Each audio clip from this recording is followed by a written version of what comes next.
Salam sejahtera tuan-tuan, puan-puan yang dihormati dan dikasihi sekalian.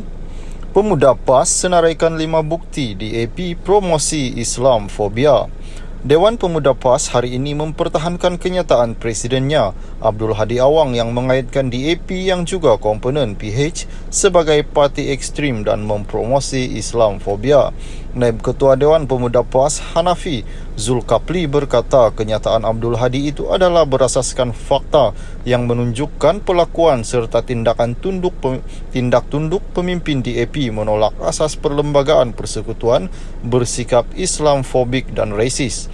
Dalam satu kenyataan yang disiarkan di portal rasmi PAS, Harakah Daily hari ini, Hanafi menyenaraikan beberapa tindakan dan kenyataan yang dikeluarkan oleh DAP sebelum ini.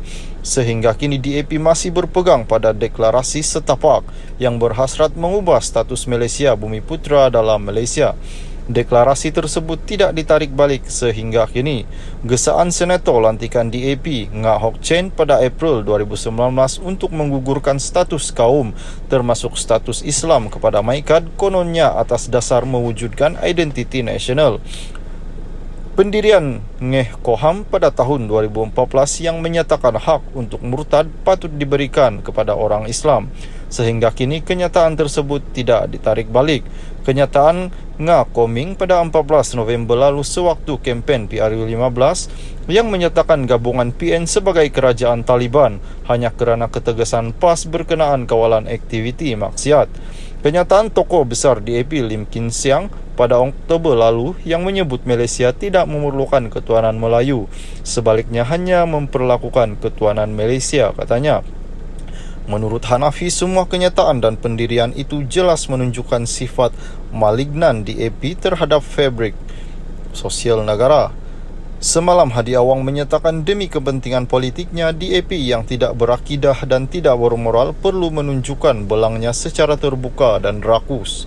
Susulan itu, Ketua Penerangan PKR Fahmi Fadzil berkata, jika benar DAP seperti apa yang dituduh, PAS seharusnya membuat laporan polis supaya pun pihak berkuasa boleh bertindak.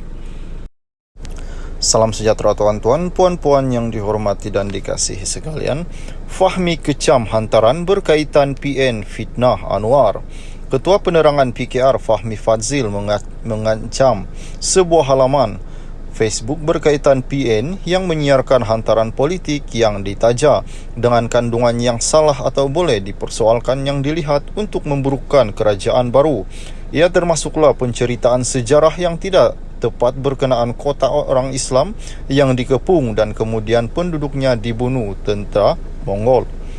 Dalam hantaran di Facebook hari ini, Fahmi membangkitkan antara hantaran tersebut yang mendakwa Israel gembira dengan pelantikan Anwar Ibrahim sebagai Perdana Menteri yang disifatnya sebagai terdesak dan bersifat fitnah. Sebaran fitnah seperti ini dan mereka yang terlibat atau bersokongkol untuk berbuat kerja-kerja ini wajar disiasat polis. InsyaAllah laporan polis akan menyusul, katanya. Hantaran berkenaan Israel itu yang telah dipadam membangkitkan rencana editor yang disiarkan media Israel, Hartez, yang berkata pelantikan Anwar boleh membawa kepada hubungan antara negara itu dengan Malaysia. Malaysia tiada hubungan diplomatik dengan Israel dan pasport negara juga tidak boleh digunakan untuk masuk ke negara itu.